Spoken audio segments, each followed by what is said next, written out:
It's South America's biggest economy. It's the continent's most powerful country, one that thought it was rid of a history of violent military coups. But now, Brazil's democratically elected president Dilma Rousseff says that she's the victim of a political coup after Congress Sunday night voted overwhelmingly to send impeachment proceedings against her to the Senate. Dilma's supporters reacted to the vote with shock and sadness, while her enemies and anti-government protesters celebrated. But what has she done? Presided over the worst recession in nearly a century, allegedly used creative accounting to conceal the hole in her budget, tried to hire her predecessor, perhaps to shield him from criminal investigation. But are these impeachable offences? She herself has not been tainted by or even accused of corruption, and she refuses to resign. Those who call me to resign show the fragility of their conviction of the process of impeachment, because above all, they are trying to instate a coup d'etat against our democracy. I can assure you that I will not cooperate with this. I will not resign for any reason whatsoever. So, what is at the core of this political drama that's led to anger and frustration online and on the streets? Pulitzer Prize-winning investigative reporter Glenn Greenwald lives in Brazil, and he's closely covering this constitutional crisis. He joined me from Rio. Welcome back to the program, Glenn. Great to be with you. So were you surprised? Did anybody really think that at the last moment she could have got the votes she needed to stave off this sort of impeachment process?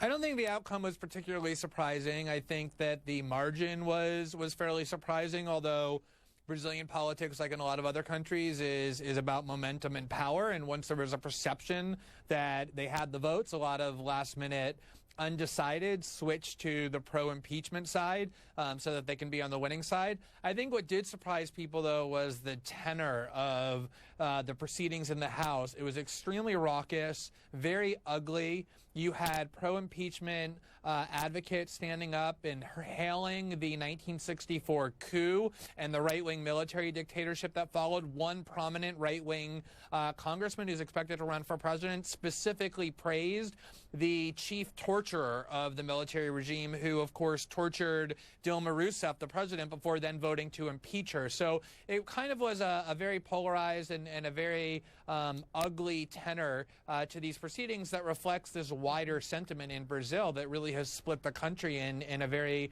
dangerous and unstable way. Even the vice president, who may have to step in, is himself accused of all sorts of misconduct and wrongdoing. And I just want to read this to you because it is extraordinary. Of the 594 Congress members, 352 face accusations of criminal wrongdoing, according to multiple reports.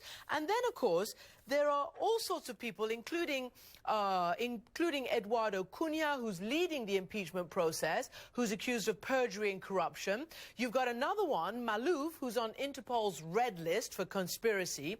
You've got another one accused of money laundering. You've got another one, as you just mentioned, you know, who is sort of implicated in all sorts of torture, and others, you know, implicated in human rights violations. Now, Dilma herself has called this a coup. What is going on? It's the most extraordinary thing, Christiane, because not only is essentially the entire Brazilian political class that is trying to impeach her implicated in really serious corruption. I mean, the most surreal thing I have ever seen in my time as a journalist or anywhere else covering politics in countries was that yesterday, the person presiding over the impeachment proceeding in the House, the Speaker of the House, Eduardo Cunha, whom you referenced, he is somebody who was found to have stashed away millions of dollars in bribes. There's no non-corrupt possibility. He has no wealth. He has no businesses. Millions of dollars stashed away in Swiss bank accounts. He's somebody who's presiding over the House as they're all getting up one by one, all of them accused of corruption and saying, we must remove the president for corruption. And amazingly, Dilma herself is one of the few people not accused of any kind of bribery or personal corruption or kickbacks or anything to be enriched. What's going on is pretty simple. Her party, the Workers' Party, or the PT, has won 4 straight national elections, going all the way back to Lula, who was wildly popular, who was first elected in 2006 and then reelected in 2002 and then reelected in 2006. The plutocrats in Brazil, the rich in Brazil, have long hated PT, have not been able to defeat them at the ballot box. And so this is their big chance with the economy tanking, with this crisis proliferating, with people really upset with the government and the political class. This is their big chance to finally get rid of PT, which they cannot win in an election. And so they're using these anti-democratic means to do it. And it's incredibly blatant what's taking place. Do you think, because even her supporters, certainly abroad, believe that when she tried to hire Lula, her predecessor, as chief of staff, they thought this was a step too far, that she was trying to shield him from any criminal probes and obviously help her in some way? Some have said that she should resign, even though she may not be impeachable, or these things that she's accused of don't rise to the level of impeachable offenses. Do you think that she should resign? Will she be forced to resign? I don't think no, I don't think she will be forced to resign. She's been very clear that she won't. This is a woman who was put into prison as a dissident during the dictatorship and who was tortured. She's a very strong and willful woman who has been through a lot in her life. And remember, the election in Brazil was only 18 months ago. It was at the end of 2014. She won that election with 54 million votes. It is true that she's unpopular. She's made a lot of missteps. That effort to get Lula into the government, which is really a last-minute survival tactic by her to get somebody with incredible political charisma and a lot of political skill that she lacks, Lula, into government to try and save her, didn't have a very good look. But at the same time, you cannot go around, if you want to have a mature democracy, a mature, stable democracy, and remove democratically elected leaders who just won a major election 18 months earlier because they're unpopular or because they're not managing the economy well. That is a recipe for some really dangerous things when you start tinkering with the mechanics of democracy, especially in a country like Brazil, which has a very fragile and a very young democracy. They came out of dictatorship only in 1985. And it's really disturbing to watch them trifling with democracy this way. Mm-hmm.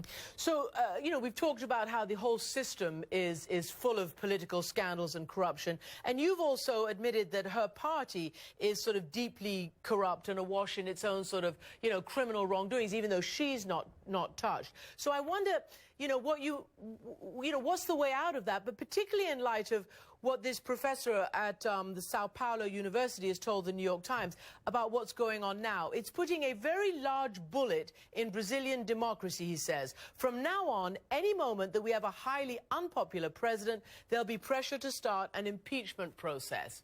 Right. I mean, it's interesting because I interviewed the former president, Lula, last week in Sao Paulo. And he admitted two things to me in that interview. He said, number one, it is true that his party, the PT party, which is Dilma's party as well, has a very serious problem with corruption, just like most of the other parties. And that number two, there's this major investigation that's called Lava Jato or car wash in English, in which these really aggressive young prosecutors have asserted judicial independence and have been aggressively putting people in prison, the richest people in Brazil, the most politically powerful people in Brazil. The solution is to let that investigation unfold and let the people who are guilty be put in prison. The concern is that their intention with impeaching Dilma is to say to the country, look, we got rid of the corruption problem. The media pressure, the public pressure, they hope will dissipate now that there's this catharsis over impeachment, and that this investigation will end and all of these truly corrupt politicians will be protected. So the solution, to answer your question, is to let this investigation unfold, take everybody who's corrupt in all of the opposition parties and in PT, of which there are many, and subject them to the rule of law and to accountability and put them in prison, as was going to happen prior to the impeachment of Dilma. An incredible story. Glenn Greenwald, thanks for joining us from Rio de Janeiro tonight. Great to be with you. Thanks for having me.